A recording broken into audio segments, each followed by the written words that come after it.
la dette.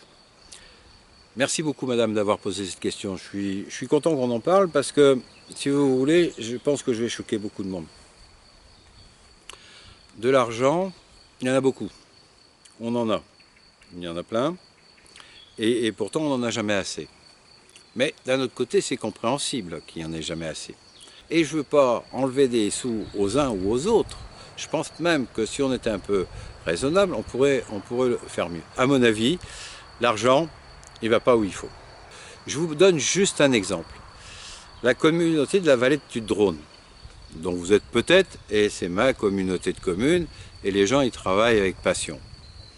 Nous sommes en train d'envisager la mise en place d'un document d'urbanisme à cette échelle de la communauté de communes. Ça va coûter à peu près, on nous a annoncé à peu près les chiffres, 850 000 € pour une toute petite communauté de communes comme nous. À votre avis, ces 850 000 €, on doit les mettre dans juste un bureau d'études qui va nous apprendre déjà ce qu'on sait déjà, et lui depuis 35 ans du territoire, qu'on va nous apprendre que le potentiel touristique, il est intéressant sur notre commune.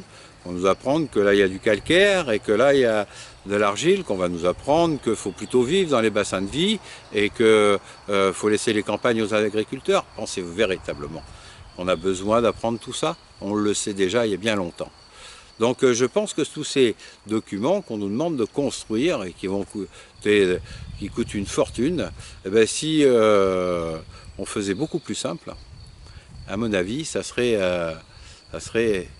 des gains d'argent et de l'argent qu'on pourrait mettre ailleurs, dans les services, à conserver nos services pour pouvoir accompagner les gens qui ont des problèmes de transport à la campagne, pour accompagner les vétérinaires qui n'ont personne pour les remplacer, pour encourager l'implantation des médecins, pour qu'il y ait véritablement des services publics. Voilà, pour accueillir, pour aider un peu plus les ADMR qui accompagnent nos aînés chez eux, seuls. Voilà tout un tas de choses qu'on pourrait faire. Par contre, si on continue à mettre des usines à gaz en place, en payant des bureaux d'études qui coûtent une fortune pour régler des choses qui sont basiques, si on est obligé de mettre des systèmes. Alors la sécurité, en tant que sapeur-pompier, je ne vais pas vous dire qu'il ne faut pas en mettre, bien évidemment, bien au contraire. Mais je pense qu'on peut faire énormément d'économies. D'ailleurs, je vous encourage à regarder toutes les autres vidéos et vous verrez, je ne parle jamais d'argent, au contraire plutôt d'économie. Donc je suis convaincu qu'en faisant différemment, on peut faire beaucoup d'économies. Les exemples que je vous ai pris à l'échelle locale, on peut les transgresser à l'échelle nationale.